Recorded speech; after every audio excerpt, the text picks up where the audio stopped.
Okay, welcome to The Actor and the Engineer. My name is Paul James. I come from the acting background. And I'm Josh Knapp. I'm a broadcast engineer. Here we go. All right, so the True Detective trailer just came out today for season 2. Yeah. So, and we've both seen it, and I thought it was the perfect way to start interest in this thing, even though it's coming out in a couple months.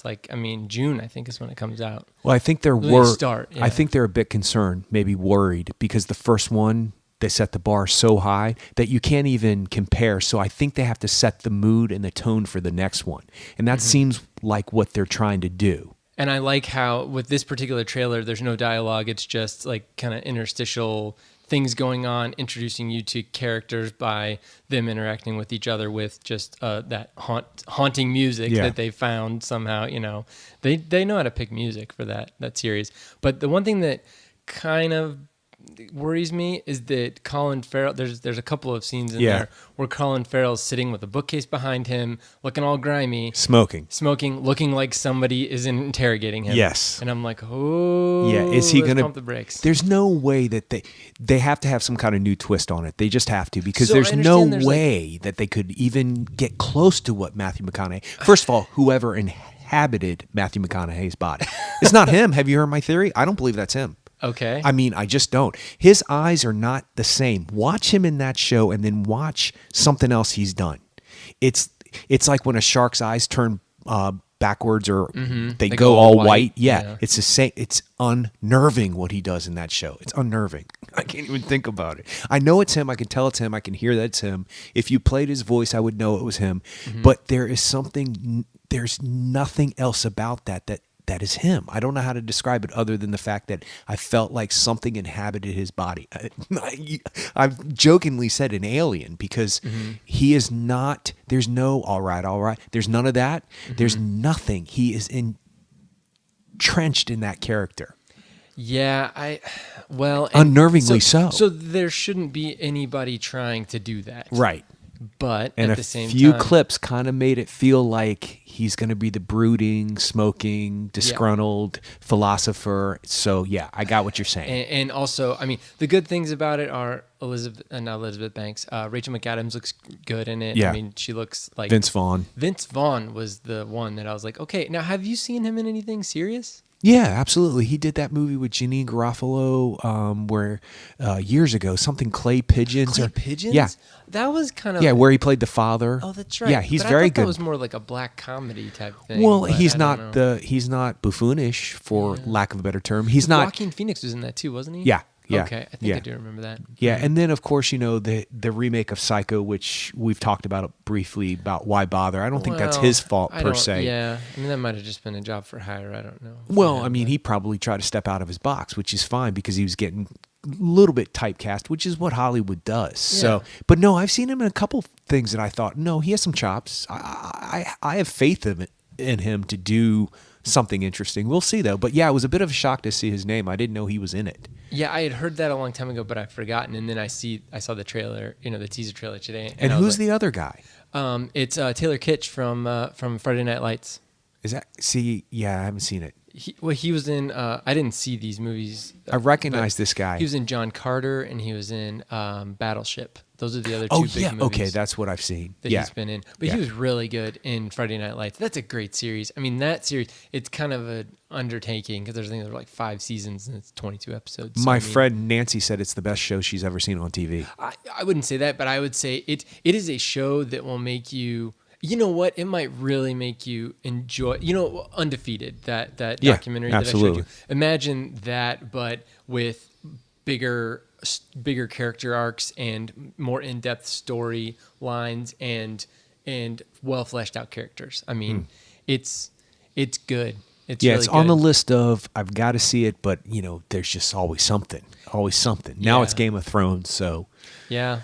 TV. Yeah, and luckily I haven't gotten into that. Oh my goodness! Because I know people are going crazy because good stuff. The new episode's coming out on Sunday or something. Yeah. So, and I'm 2 seasons behind. Oh, okay. Which I have my hands on both, but I good. just haven't had a chance to with everything. All of the above. True Detectives came the same time, and I went with that. Yeah. And then all these movies we've been watching. Also, True Detective is a little bit less daunting because there's only 6 episodes or something. There's 8. 8, yeah. Little less daunting. As far as looking at how much time you have to spend to Yeah, but to it do still that. felt like 3 years worth of watching. Meaning it felt not Emotionally. I know. Yeah, Yeah, I know. it wore me out in a good way. Well, and we've talked about that, and maybe what we need to do is when new True Detective is about to come out, like do a little, True Detective episode, and say, hey, say we need to deal with this as Yeah. far as what we feel about it. Yeah. And even though it's not a movie, I think that it's very cinematic. And really, when you think about it, it's a centralized vision. You've got one writer, one director, 8 episodes. I mean, it is, and whatever, a 7-hour long movie. Yeah, absolutely. That's what it is. No doubt. And you don't get those very often. I mean, I still haven't seen it, but Lawrence of Arabia, Yeah. and I mean, those things kind of, they're like 3.5 hours long or something. And so they kind of get closer to that, but you're not getting something that you're not able to see a full character in the same way that you are in a 7-hour long movie. Yeah, they could have made 3 movies of this and it would count as the same thing. It has the same quality, the same substance, it has this grit that movies had that sometimes TV doesn't. TV has come a long way in that aspect. Sure. But yeah, I think it is much more film-like than it is TV-like. But that's HBO. Yeah. HBO, you could just chalk it up. I mean, one right after the next where it's this cinematic banquet where you're just like, oh, I'm eating it all up. This is great. Yeah. So we have to do a TV show episode that reminds us of films, something like that. Okay, yeah, that sounds good. But I think the True Detective would take up a good chunk of an episode. No anyway. doubt about it. I've got a lot of questions and I've got a lot of things and I need to talk to somebody about specifics because I even spent time talking to guests where I work. I'm in the service industry and I work with people. And I would say, have you seen True Detectives? I would just bring it up like out of nowhere. Did you hear this concept of everything being circular? Anyway, we'll get into it, but there it is. Well, but today we're going to be talking about Alejandro González Iñárritu. Love Fest is what's going to happen. Yeah. Yeah. Well, okay, so here's the deal. Okay. I was tasked a couple weeks ago. I mean, we were both tasked a couple weeks ago with,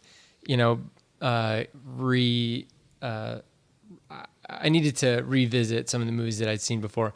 I'd seen Amores Perros a while ago. I'd seen 21 Grams a while ago. Like both of those right around 2003, 2004 when 21 Grams came out. I watched Babel when it came out on video, and I never saw Beautiful. So I didn't completely succeed because I started off with 21 Grams last week, and I watched it, and it took me 2 sittings. I had to stop and come back to it.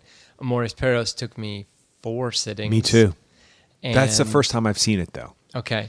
And then I wasn't able to rewatch Babel, but I did, reread. I mean, I do remember that. That's the movie that I remember the most out of all of them.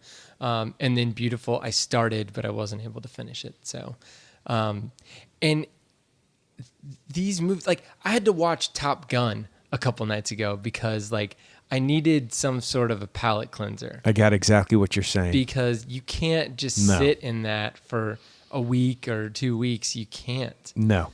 It's similar to True Detective, I guess, too, but you just can't. I mean, you look at all of these characters that, and a lot of it, I guess, is him and the Guillermo Arriaga, the did he write the all writer. all of them? He wrote the first 3. I don't think he wrote Beautiful, but I can double check. But and I don't know what draws them. What do you think draws them to these characters?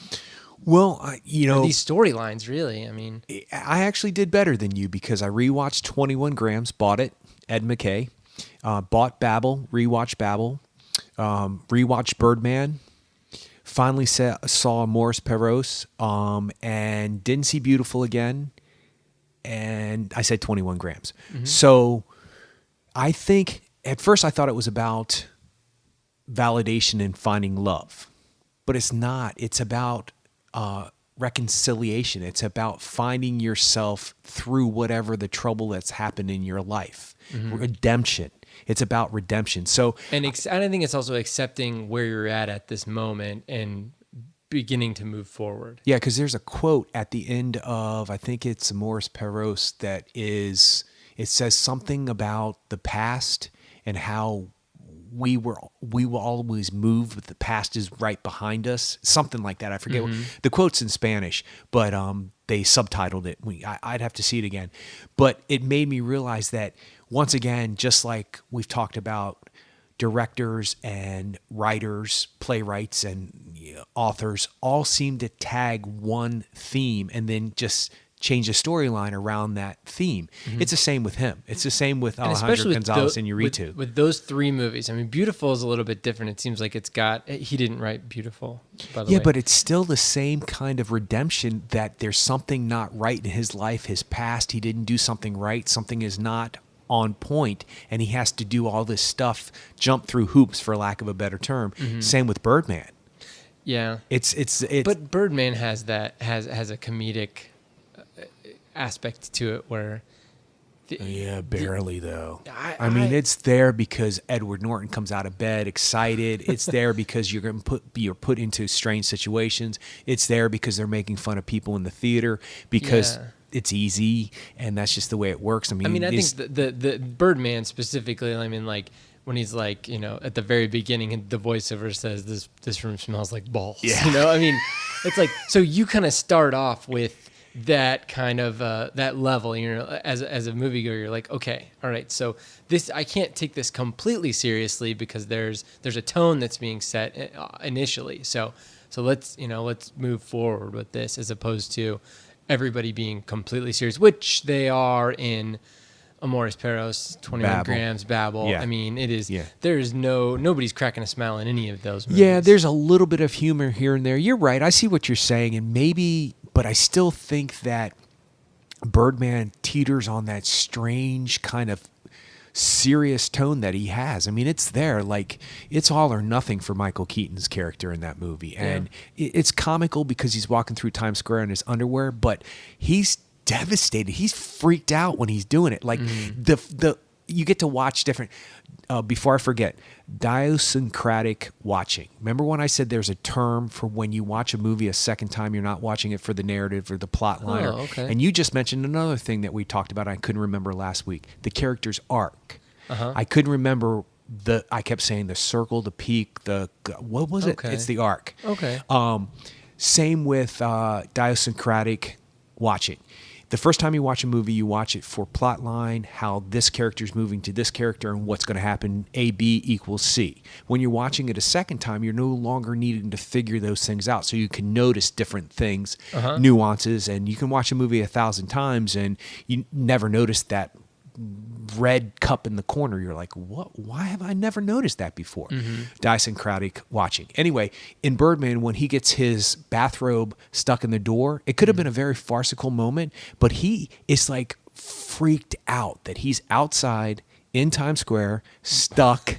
He knows he has to go back on stage. That's a heart-pounding experience. I mean, I can't even imagine what it would really be like to be on Broadway and that for that to happen. I mean, it would. And you watch his face, and although it's very timed comically, he's devastated. He's like, oh, I got to get back. So I see what you're saying, that it's more comedic, but it's still teetering on that strange line that this director seems to have. And I think that he has, with all these movies, he has whoever he has as his cinematographer, they're very hands-on, and they do a lot of, just from a technical standpoint, it seems like they do a lot of handheld camera. I noticed that in Amores Perros. It happens in Babel, 21 Grams a lot too, where they get weird angles or difficult angles and off-kilter angles that you wouldn't be able to get by setting up a tripod, or, framing shots in a way that, I was reading about a scene in 21 Grams. I was reading about the cinematographer talking about it, and he's like, yeah, we had to like crouch in the shower for this one scene to get the right angle, because they're not in sets or anything like that. It's more like using what's around them and using available light, or replicating available light with fake lights and stuff, but in real environments, and giving it a more kinetic feel, which is interesting because it's there. A lot of these movies are slow. I mean, Amores Perros is not slow in some sections. It's very very kinetic and frantic, and car chases and stuff like that. But 21 Grams has certain things like that, but it's not. It's a lot of times it's two people talking to each other, whether it's Sean Penn and Naomi Watts or Benicio del Toro and Melissa Leo, who every movie she's in, I can't recognize her. Right. It's crazy. Strange side note, I had no idea that was Charlotte Gainsbourg or that's Gainsbourg. right, Gainsbourg. I had no idea. In the back of my head, I thought she was Spanish. I thought that woman was Spanish. In 21 Grams? Yeah, if you had told me this is the actress who played this character, I'd go, no, she's a Spanish girl with dark hair, short dark hair. I had no idea. Charlotte Gainsbourg, right? Yeah, Yep. okay. Mm-hmm. Yeah, had no idea that was her. Yeah. I'm not a big fan of that character per se because of obvious reasons. In the Yeah. movie, she makes some choices that makes me go, ooh. But knowing it's her now, and all of her history, I think she's superb. She's a great actress, no doubt Yeah. about it. But she's done some challenging work to where it almost puts this strange taste in your mouth. You're like, I don't know if I want to delve into a world you're interested in right now because it's a bit much. But Melissa Leo, she's inevitably invisible but always there. It's never the same person, but it is. She's the perfect person to have in that role because she's not gonna like. It's not like you've gotta, I don't know. It's not like you've gotta. I'm trying to think of somebody who's even like a Reese Witherspoon, somebody who could possibly jump out at you, but at the same time she holds her own. Absolutely. And she's the perfect person to plug in there. Yeah, I think that what your point is that the pacing for some of his movies is a lot more kinetic. That's a great word for it. But the tension that he builds from the moment the film starts to the moment it ends, I don't care how slow. Because I used to think Babel was slow.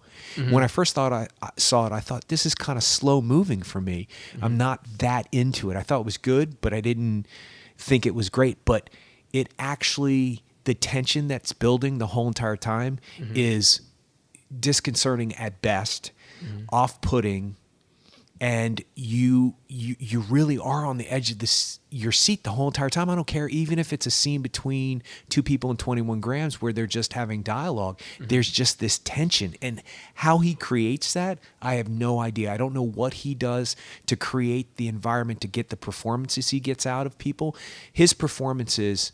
Well, there's a reason why 1,000 people in his movies have been nominated for Oscars. Nobody's ever won an Oscar, though, for one of his movies. Not yet. I just was thinking about that. Because Rinko Kikuchi, she was nominated, and Sean Penn, was he nominated? Sean Penn was nominated for Mystic River that year. Not 20. That's right. Naomi Watts was nominated for 21 Grams. Benicio del Toro was nominated for 21 Grams.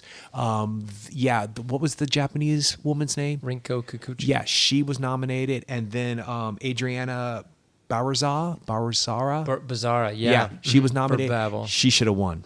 That's my personal opinion. That's such a thankless role to. I mean, just the situation that they put her in. That I don't know if I can do it again for a long time, because that's one of the reasons why I didn't know if I would watch it again. Her situation is so mind-bendingly tense that I have a hard time with it. I can't breathe. It builds. It's horrible. It seems like it builds like quickly, but then it also builds. Like you can see from the very beginning of her portion of the movie, where it's going to go. And you can tell that once you get these kids involved that she's taking care of, that only bad things. Also, you're sitting in an Inarritu movie, so only bad things can happen. Yeah. Only and bad things.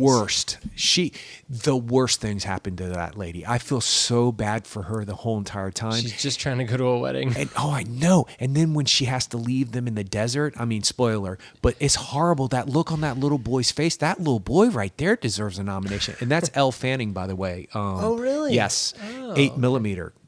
And Dakota Fanning's sister, but much younger. She's an 8mm? I didn't know that. Yeah, isn't she the girl?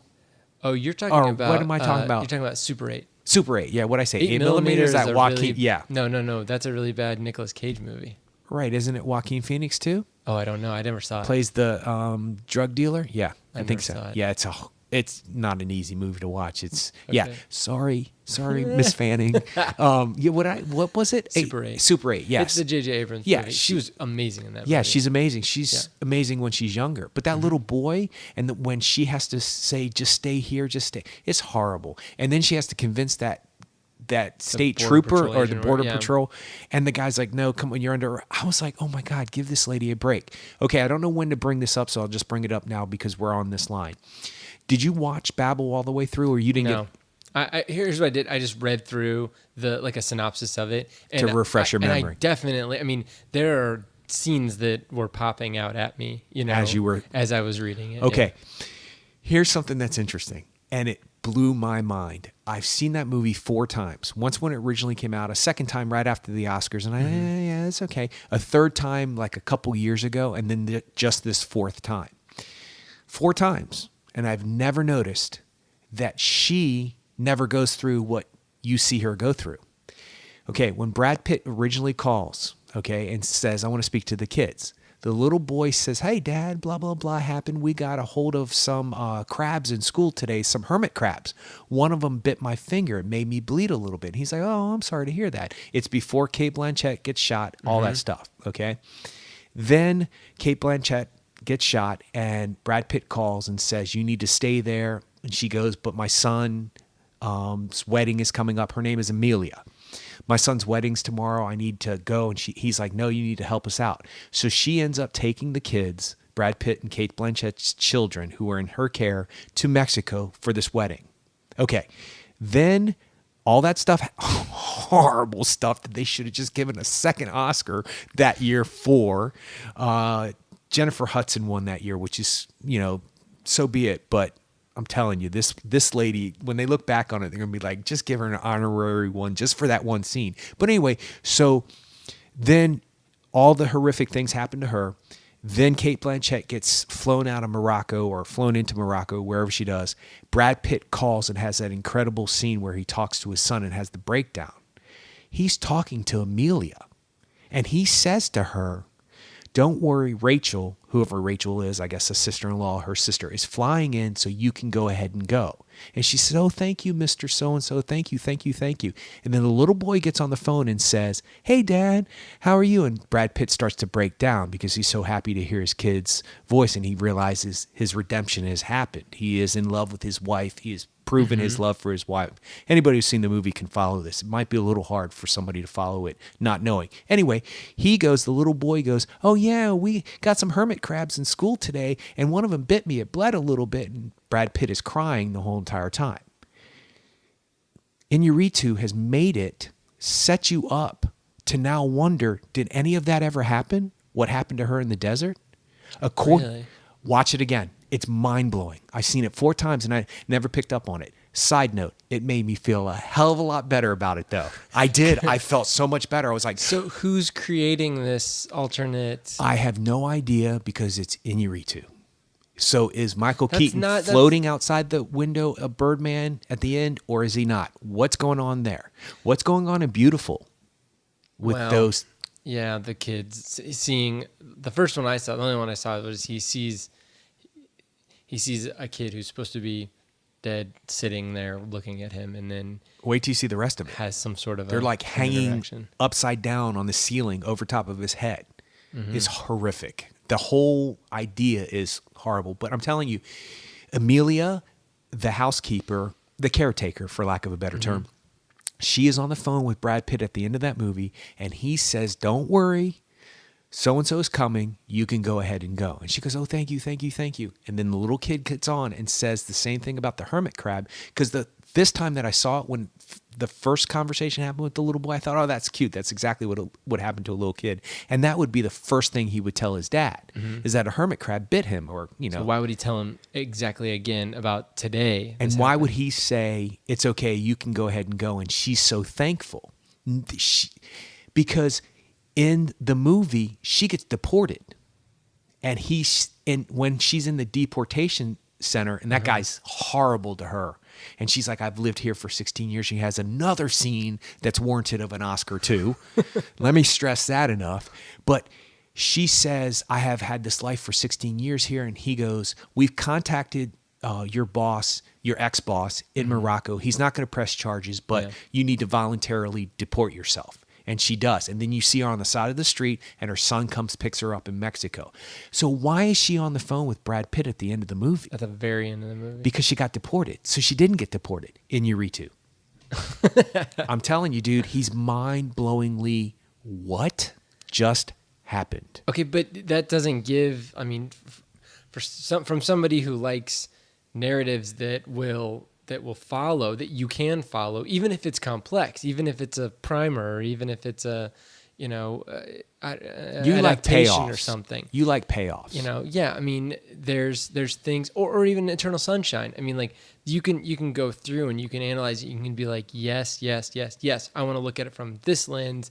Now let's plug that in, and now it works. That's fine, but is it that, or is it, you know, like, is it just him throwing stuff in? You know, there's Morris Peros was another one that, I mean, I watched all the way through it. Like I said, it took me in segments, and also you were asking me about, like, because I'm not good with animals getting hurt in movies and stuff. But the way that they shot the dog fighting scenes is that, first of all, dogs can play that way too.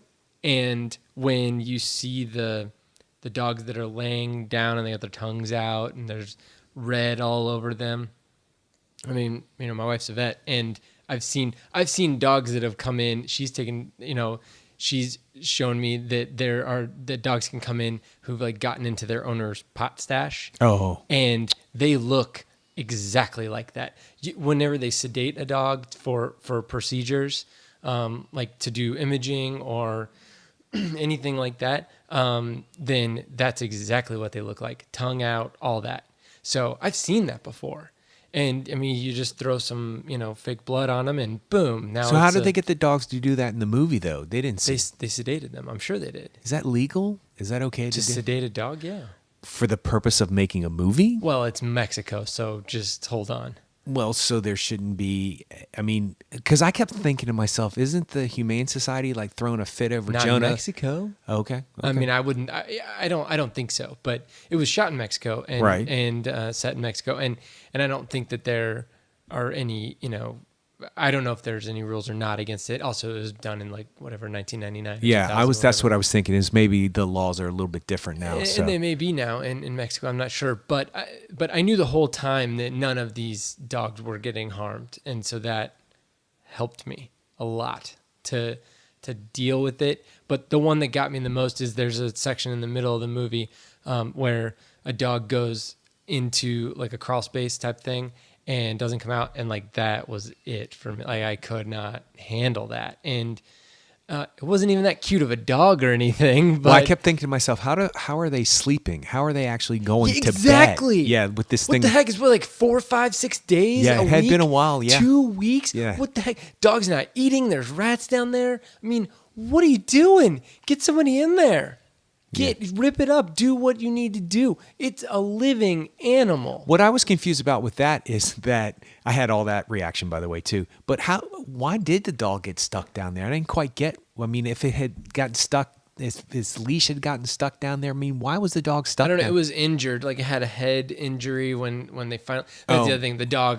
They get the dog out, but I think it's the thing is that I don't think that Inarritu is necessarily worried about the concept of the dog being stuck down there or why it's stuck down there. It's a representation of their relationship, and so that's where you have to go if you want to try to mine the meaning out of this section of the movie, which, first of all, all three of these movies that Arriaga wrote have these tenuous connections between three separate groups of people or three separate, you know, characters specifically, and so it's interesting to try to figure out the way that he does the storytelling, especially in, like, 21 Grams and a little bit in Morris Peros, where things are happening all at once, or there's intercutting, and you see, like, people are older or they're younger or their facial, you know, their hair changes or their facial hair changes or whatever.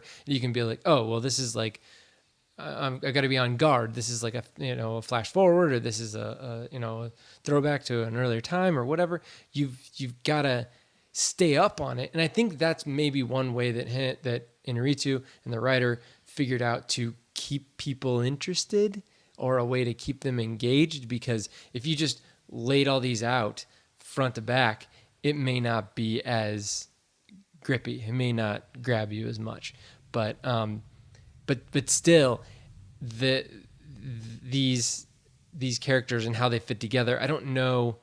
It seems like they're trying really hard to get them to fit together. You know, Babel, I think, is the one that didn't fit as well. especially the Japanese. Well, he's section. the guy who gave him the gun. And So- also, why would they call him? First of all, in Babel, how do they know that this particular gun shot this particular woman? oh yeah, you got a point about that. I never thought about that I before. mean, what did they do? Ballistics on the bullet that they pulled out of her shoulders or something? Wait, yeah, you're right. How did that happen? Exactly. Yeah, there's a bit of a leap of faith for that one, but I like that whole idea of the disjointed storytelling, especially in 21 Grams. I was over the moon about that movie. It was one of my favorite movies that year. I like the idea of wondering, why is Sean Penn got oxygen in this scene and not in that scene? Why is... Yeah, well, the first scene is him laying right Sitting. out of bed, and she's laying in bed, and they're not even together chronologically at the beginning of the movie. No. So you're sitting there like, whoa, what's happening? I love How that. did this? What is that called? Is there a term for that? Tarantino does it a lot. It's disjointed storytelling, or like a timeline that. What do they call that? Yeah, there's a term, isn't there? Yep. Mm-hmm. Yeah. Something about the timeline. Tarantino's a little bit different because Tarantino does the whole middle at the beginning, the whole end at the beginning, middle. middle. Yeah.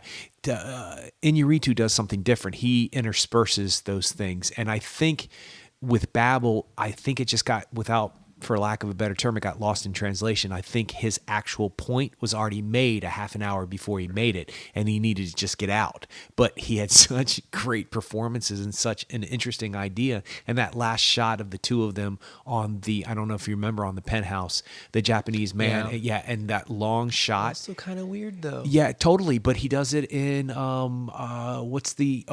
Amores Perros, where he does the shot of them walking away, him and the dog walking away as the camera pulls away. He does it there too. So he likes those long shots. He's making a I point. just mean like the father and the daughter hugging. I think all it's weirdly. beautiful though. I thought about that. I thought it did make me feel uncomfortable the first couple times I saw it because I was like, why didn't he put his coat around her? Yeah. For anybody who doesn't know, she's completely naked, and she's pretty much naked for the last 20 minutes of the film.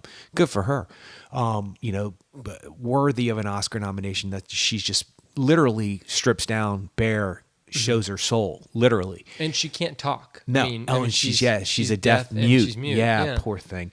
And but I think that it was smart not to have the father wrap her up because he finally saw her for who she was, and all she needed was human contact. It wasn't sexual. It wasn't. It was like So it was misplaced. It's like her whole arc in the movie is, at the very beginning, she's teased for being a virgin, and so she goes on this like sexual discovery conquest that doesn't work out for her. Well, she has nobody to question about it Exactly. who's an adult because her mom's not around. Yeah. So she's looking. She's confused. And, She's looking for some kind of.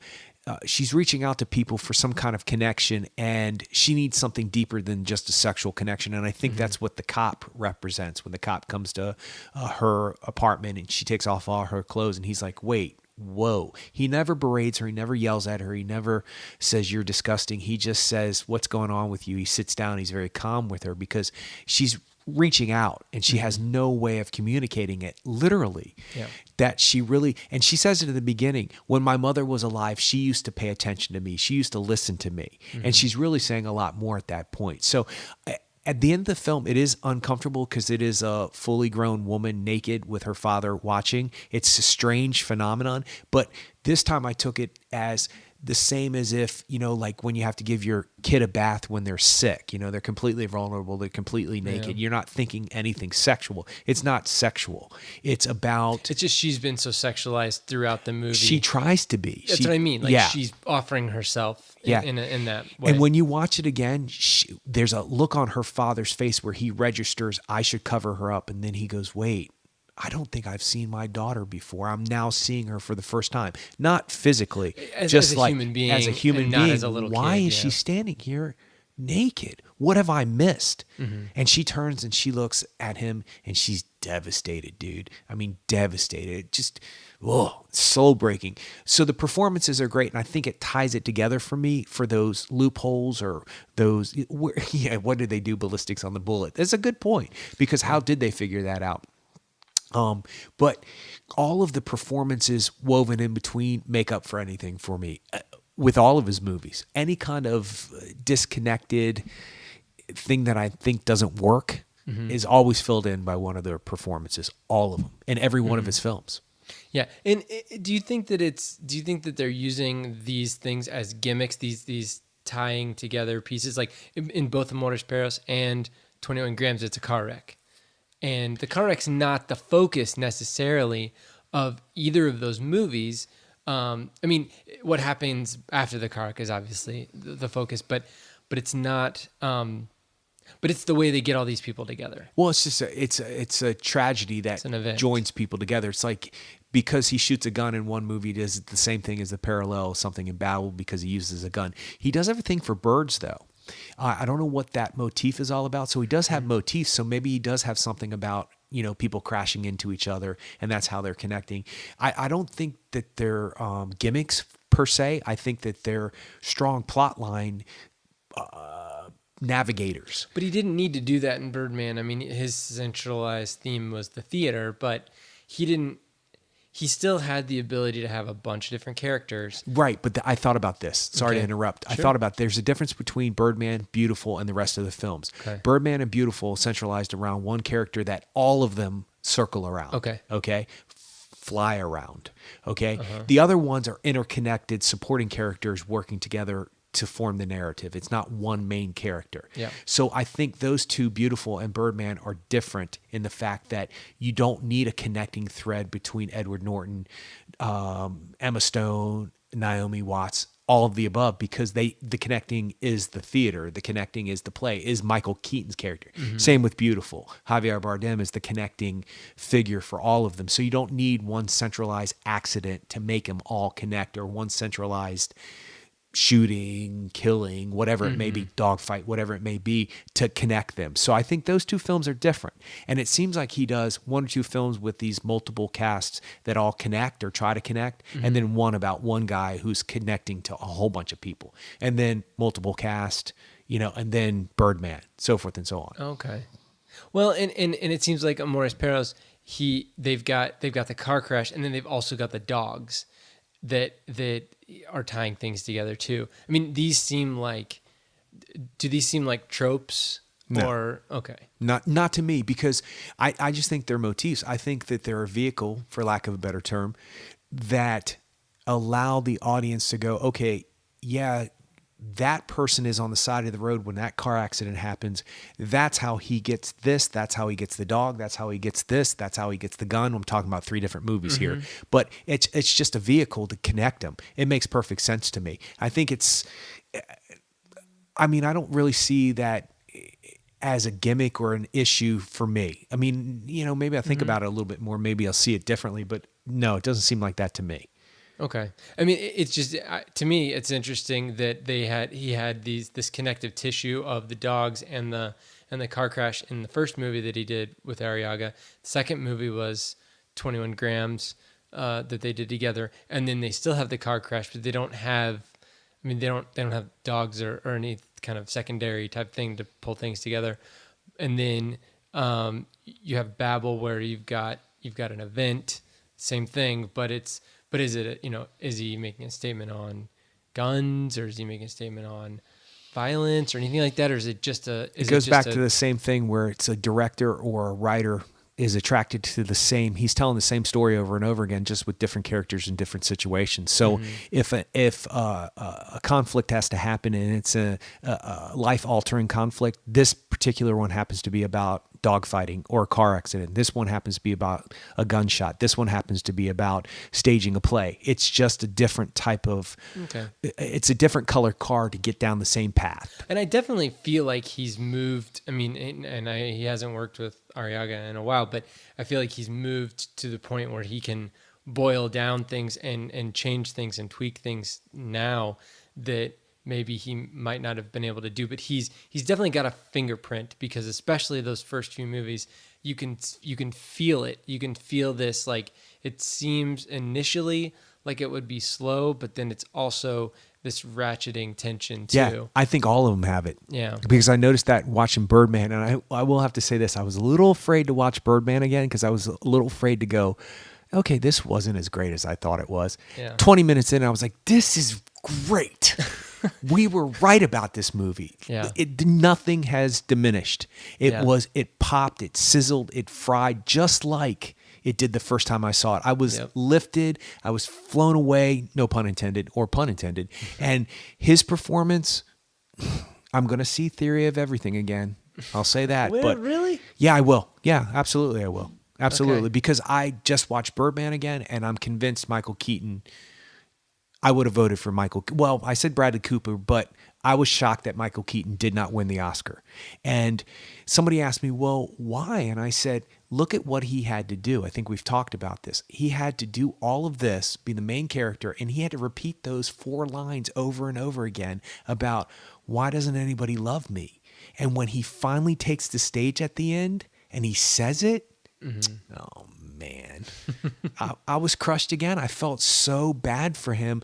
And you can actually hear it in his voice that I think Michael Keaton's saying that to the audience out there. Like, Yeah. are you going to love me if I'm not Batman, if I'm not Birdman?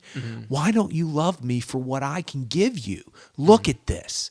I'm willing to shoot myself in the face for you. I know it sounds cheeseball when we're talking about it, but And maybe that's why he went radio silence for the last 10, 12 years, you know? well, he has actually spoken about that. He said that it's not that he didn't want to work; it's just that he just didn't know which way his career was going, and there was nothing pulling him like something like Birdman. He wanted to do something like that. Yeah. And so why not live in Wyoming until right. something, or wherever he was living? Right, yeah. because I don't know what kind of financial situation he was in, but I'm sure Birdman didn't make him a mint. But No. but he puts it all on the line, and he has to as the character, but he also has to as Michael Keaton. And I can't imagine anybody else in that role. And when he takes that stage, and oh my gosh, that's superb acting. It's a moment that I even think that when he's 95 years old, he's going to tear up watching himself go, wow, I really hit that. Like he really hit it. And that's not easy to do. And then everybody's like, oh, well, so he got emotional because blah, blah, blah. No, what you don't understand is he had to do that 10 or 12 times that day. Or how many times they did a take. I don't know. I don't know if Inarritu does a lot of takes. But there's a famous story about Oprah Winfrey from The Color Purple. The very, you told Harpo to beat me. That whole scene, she told Spielberg, listen, I think we've talked about this. I don't want to tell you what to do, but we've got to get this set up because I think I can only do this once. I think I've got, because she was really molested when she was a child. So when it came out like that. And that's one take.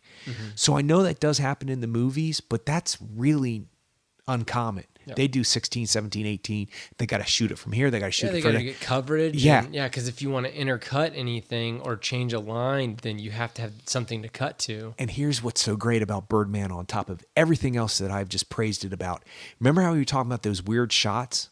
The handheld camera shots? There is a shot over Edward Norton's shoulder that is the oddest over shoulder shot I've ever seen in my life. It's not right over his shoulder. It's kind of angled towards his neck and going down his neckline towards Emma Stone. And then that scene I'm talking about with Michael Keaton is all one shot, handheld, and it's 2 inches from his face, that camera. Yeah. And he's doing that.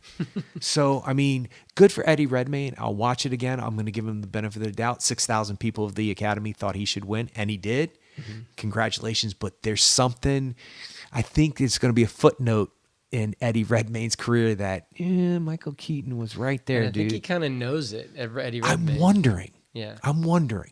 I wonder about that. Seeing the pictures of him like in the parties or whatever afterwards, like all of his, he was just kind of like, it Well, wasn't like a smile like I deserve this smile. It was kind of like they gave it to me. Well, did you remember when he was taking the stage? He looked at Kate Blanchett and he dropped his mouth open like, what is happening? You know what? More power to him. Good for him. Everybody I know thought he deserved it. So I'm happy for him. But there's something I don't even know how to describe. There's something, and it's still there, and it will be there every time I watch Birdman. Mm-hmm. So there it is. Yeah. And it makes me interested to see what he's going to do next. And we know he's doing something with Leonardo DiCaprio, right? And Tom Hardy. And Tom Hardy. And it's a period piece. Yeah. I think it's like a Revolutionary War period piece, or it's something like that. Yeah. I've just seen one picture. It's called The Revenant. And The Revenant. What is that? I looked that up a while ago, and I don't remember.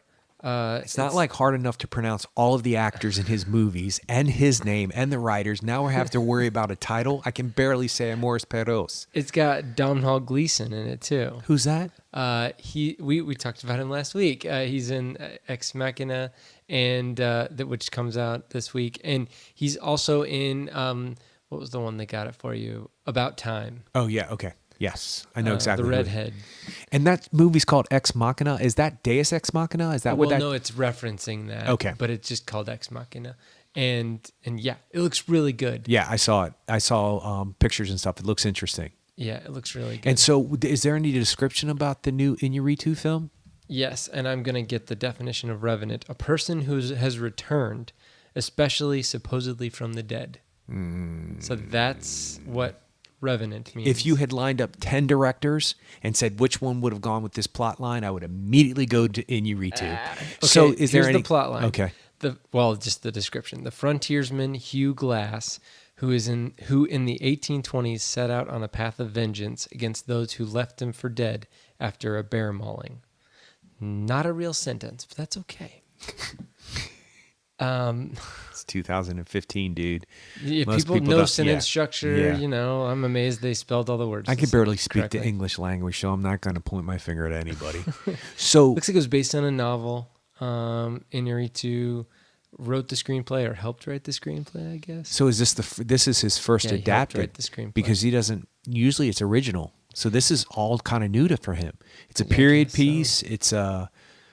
It's two new actors he's never worked with, which I notice he doesn't work with the same people over and over again. Naomi, Gael Garcia Bernal. him, and No. the lady from Babel, Adriana. And Naomi Watts, too. Yeah, she's in one scene in. Adriana Gazara? Yeah, I can spell it. It's Barraza. Barraza, that's Yeah, right. Barraza. No disrespect. Yeah, she's in a scene. She's the mother of him in Amores Perros. Oh, yeah. Yeah, that's her. Okay. Yeah, I didn't recognize it until I saw Babel and then went back to She watch. only has like 3 scenes. And she's but brilliant. Yeah, she is great. She's brilliant. Yeah. Yeah, and then I think Naomi Watts is the only other one so far. Mm-hmm. You know, now what they need to do is get all of those people together with Sean Penn and Michael Keaton Yeah. and put them all in a film together. I'm just not in with Sean Penn. Why? I don't know. I don't know. I don't get it. He bugged me in 21 Grams. and What? I thought he should have won the Oscar for that. Give Give me 3 adjectives. What bothered you about him in Okay. adjectives? So I can only give you references. Okay. Maybe I'm thinking about I Am Sam too much, or he was great in Milk. Why? What was it about that performance that maybe it's because I saw the documentary The Life and Times of Harvey Milk, and I felt like he did a good representation of that real person. His character was a good representation of that real person. I don't even know how to have a conversation with you about this because I'm completely on the opposite. I'm trying to figure it out. I'm trying to figure out how It's to- interesting. It's interesting. I've got to work through it. I felt like maybe that whole movie just got me. Yeah, I don't think you really care. Yeah, I can tell. Yeah, your whole body language changed when you started talking about 21 Grams. That's Yeah. not an easy movie to watch. Also, why are they tacking on the 21 Grams explanation at the end of the movie? What's the point of? Because it's a brilliant concept. I know, but why is it called? Oh, why so does it need to be cynical, called 21 youngster. Grams? Because that's brilliant. Because your Because life. he's trying to figure out his worth, his representation, how much his soul means. I'm going to fight against a little sarcasm No, in no, your no, voice, no, but I yes, don't I mean it believe that that. way. No, Yes, I do. I believe that that's true. I believe he's looking for meaning. He's on a journey and from by okay. him helping somebody else, he doesn't. Oh my goodness, you are definitely. We should film this. For you to be more animated than me is crazy, first of all. He helps out someone else by like seducing her or like preying on a woman who is. He is curious about who gave him a heart. And then when he meets her, he's devastated by the fact that she is so devastated that he feels like he can help her because he's got a new heart. That's what he says. It's sweet. It's not you're saying like he's a stalker. Well, I mean, saying it seems like he's all of these characters in in. Inarritu's films are on the edge of not really great people. I know, but it seems like I mean, he's Edward honing in Norton on wants that. to really have sex with her on stage and proves it by standing up Yeah. to attention, That's and the right. live audience is right there. He's not entirely. He basically wants to force her to have sex on stage, which we know as the word rape. Yeah. So, like, not to take that subject not lightly. I'm not Mm-hmm. saying that at all. I don't mean any disrespect. I'm saying that these characters in Inarritu's films are never. That's what's so brilliant about it. They are Mm-hmm. real flawed people. And so back to Sean Penn. So he's coming at it like they're not on a level playing field until the scene where he tells her about his heart situation. So But how often have we seen that in movies where people are lying about what they're doing? They lie about it all the time to get into somebody's life. It happens all the time, and then But it it's seems- going to explode in their face. I know, and it seems opportunistic, and And then what does she end up doing? So is she even better off? Because once she figures out what he's doing, she manipulates him and says, "Okay, you know what? You suck, but you know what you can do for me? You can go kill this guy." And he's like, "Okay, I feel so bad about being a stalker." and I guess also part of this maybe like Steph, my wife saying like, why would I want to watch this? And like, so I'm trying to defend to myself, like, what am I pulling from this? Because it's about redemption. And even the worst case scenario of somebody who's live on stage who wants to have sex with somebody who's forcing them into that has a redemption. They made the worst choice possible, but there can be redemption. There can be forgiveness. There can be moving past the worst tragedy of your life. I think And that's I think the best example of that in all of these movies is the older gentleman, the homeless. Well, he's not homeless, but the older gentleman with all the dogs in Amores Perros. You mean the guy who breaks into his daughter's house and steals stuff? No. So he's not, I'm not saying that everybody needs to be good. What I'm saying is that like what he's doing is trying to connect with his daughter. What's the estranged difference daughter. between that and what Sean Penn does? It's the exact same thing. It's creepy. He's creepy. He goes into his daughter's house that he hasn't seen since he was 2 years old in Amores Perros and steals a picture and cuts out his own picture and puts it on top of her know. and then puts it back. I know. So what's weirder? And never connects with her. Well, he and does. He on the gives phone her and then a disappears. voicemail. Because he's got to work on himself. After she thinks he's been dead for at least 20 some odd years. Yeah, but at least what Sean Penn does is a little bit more honest, if that's proper English, where he goes, "Okay, I'm now feeling guilt about kind of lying to you about this." Now he tells her, and then it's all out. Yeah. So why is that any creepier than what? Well, because he's seeking her out. He is seeking out this woman. The old man in Amores Perros is standing on the side of the road watching her through her work window. It's the same thing. But I guess it's a different. I don't know why I'm so uppity about defending it. No, I know. I think it comes back to Sean Penn probably. I think it comes back to we are all really flawed people, and that sometimes what makes us beautiful is the fact that we do have flaws and the fact that we can look past them in other people, and then that means we can look past ours and improve our own. That is a beautiful thing for me. So the fact that he is semi-stalkish or semi-abusive to women or stalking his daughter, whatever the scenario, or the main character at the beginning of Amores Perros, he's sleeping with his brother's with his brother's wife. Almost forcing her, sort of. She goes along eventually, but that's sort of what happened. Obviously, there's a theme there. But these bad choices that we make do not define us. How we solve or try to solve these bad choices or try to deal with the repercussions of the bad choices. is redeeming to me. No, I see it, and I just don't get why you don't like Sean Penn. I don't get it. You like I- true I actors. I like and Fast Times at Ridgemont High. I like Milk? I like Milk. I didn't like Mystic River. And That's and the movie, I not don't him. seek out Sean Penn movies, and that's the other thing. And Okay, I but if don't- you just take a split second, got to Sure. try to convince No. a little bit more. If you take a split second and think of Spicoli and think of Milk and realize that's the same person playing both of those parts yeah, right there. So, okay, so he just doesn't hit you. Okay. yeah, I'm looking at other movies that, and I Dead just Man haven't- Walking. I saw that such a long time ago. His hair's a bit ridiculous, but he's really good in that. Yeah, and then what was the one? Gangster Squad. Like I didn't. Yeah, I it was think okay. I fell asleep during that. Yeah, movie. I had a hard time getting through it, but he was good. Yeah, He's and- always good. Yeah, and I haven't. I've heard State of Grace is really good. Oh, it's fantastic. You'll love so that movie. I should maybe I should start there. Phil Joannou film. Oh, okay. Yeah. So anyway, so hey, he had a cameo in Risky Business, so maybe I should check that movie He out. did? I don't know. That's what IMDb says. But have you seen Bad Boys? Yes. Okay, He's brilliant. and that was him, and it was an older actor, right? Wasn't it? Ah, geez, Well, it's I'm gonna about look it him. up. He goes to a juvenile prison, basically. Ali Oh. Sheedy is his girlfriend.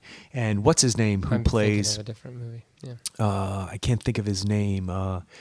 There can be only one. The Highlander. The bad guy in that.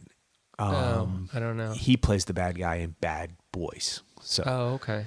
anyway, Oh, interesting. Yeah, Ali I just Sheedy. think that for me, the reason why I think I'm so attracted to Iñárritu's films, and he is definitely, there's not a stinker in the bunch, in my opinion. There's not a really bad one versus three great ones, or a really great one and two bad ones, or semi-good ones. I think all of these movies we've talked about are worth watching. They're challenging. And like I said, I mostly think films are about validation and finding love and giving love. And as the little violins are playing behind me as I talk about how much we should love everybody. But in the end, it comes down to validation through redemption. And I think that's a neat twist on that. I think, not everything's tied up in a package. Not everything begins, middles, and ends like most movies that we are traditionally used to in the happy ending world known as America. It just doesn't work that way. And luckily, as filmmakers, we have progressed past that. You don't have to have a happy ending. You don't even have to have an ending that technically makes sense to everybody, Yeah. Birdman. And yet there's a beauty in that. And I'm perplexed by it. And the cathartic stages I go through when I watch him, I can't say enough good things about this guy. I just can't. Yeah, I also feel like, and maybe that's the reason why I haven't rewatched Babel, Amores Perros, 21 Grams, these movies, is that to me, it feels like I have to push myself to watch these movies. And I do get things out of them, but it's still, if I have, Top Gun on the shelf and Babel on the shelf, like it's going to be hard for me to throw Babel in, because I'm going to have to live in that space. And it's not even, I like dark movies. It sounds weird to say, but like, I don't have a problem with dark movies or movies with dark subject matter. Maybe this just hits like really close. Like I can't separate myself from it in the same way I can separate myself from A Clockwork Orange, let's say. Oh my. Seriously though. Because that's a world that is Wow. That's a world that is, in the future, and that is a different, like it's not in this lived in world. It's in this like hyper super futuristic, dystopian world that I can say like, okay, it is Don't take not, me there. But you know what I mean though? Like it is not something like I'm not going to walk outside Yeah, and see I got that. what you're saying. Whereas I could definitely walk outside and see, a guy with, 5 dogs walking down the street Yep. and, a huge beard and big hair and a suit on, But I actually think if Iñárritu heard what you just said, he'd be smiling and he would have felt like he did his job, because Probably. you're absolutely right. Yeah. It's not just a pop in. You got to watch 21 Grams. It's a great movie. It's not like that. This is a world where you have to give yourself over to it in a way that it really makes you vulnerable. It really makes your sensibility. I mean, it hits you on so many different levels. There are so many different things. The only thing I would say is if you don't ever get a chance to re-explore Babel, I understand perfectly. I understand what you just said, but go back and watch that last scene though, Well, and I like rehear. Brad Pitt a lot too. Oh, and so he's just, fantastic like, in it. Yeah, seeing He's that, and I love Kate great. Blanchett. She's and, great too. And Gail Garcia Bernal's great too. Yep. I mean, in all Simple the things though. that I've seen him Yeah, in. yeah. Yeah, he had only had a couple scenes though. Which is good because I think what he used, but apparently he didn't have a scene at all because it really never took place. No, I'm telling you, watch that scene. I need to watch. That makes me want to watch it again. Crazy. That whole situation makes me want to watch it again. But these other things, going into these lived-in worlds that are completely real. And I think that's the other thing. The camera movement, all that stuff makes it more realistic. It feels like I'm a fly on the wall. It feels like Yep. I'm actually in these people's homes as opposed to, like I said, A Clockwork Orange, where you go into Alex's house and like there's crazy wallpapers that and house. But you know what I mean though? Like, it's Right. You're not going to crazy, walk out your weird, door and go not into realistic stuff. Yeah. Did you notice that in 21 Grams, he shoots the little girls from their level? When you see the little girls running down the street chasing the bird, it's shot from their level. It's almost at knee level of an adult. Yeah, okay. fascinating. And then when he turns the camera around, you see the girls from the front point and the father from the father's behind them. It's shot from their point of view, so the camera's lower. And it's a long shot. So I'm wondering, did the guy have to bend over the whole entire time with the camera? It's an interesting shot. When you watch it could again. be a steady cam too. Could be. Yeah, it could be. It's very interesting. And it's interesting because they're so low to the ground because they're little girls that it's an interesting kind of foreshadowing to them running across the curb and what happens next. So fascinating. All right. Well, so this new movie, The Revenant's going to come out this year, supposedly. It does have Tom Hardy and Leonardo DiCaprio as the stars, I guess. Leonardo DiCaprio is the title character, Hugh Glass. Well, not title character, but the main character, I guess, Hugh Glass. Also has Domhnall Gleeson in there. And I'm not seeing anybody else that it just jumps off the page as somebody who I he likes to recognize. use a lot of people that people don't know. Well, at least the traditional viewing audience. Exactly. These people I've come to know because of his films, but other than that, I'd like to see him use Benicio del Toro again. Benicio del Toro got a second Oscar nomination for 21 Grams, so not a slacker, man. Definitely. And watch Leonardo DiCaprio win his Oscar for an Iñárritu film that Michael Keaton didn't win. Wouldn't that be amazing?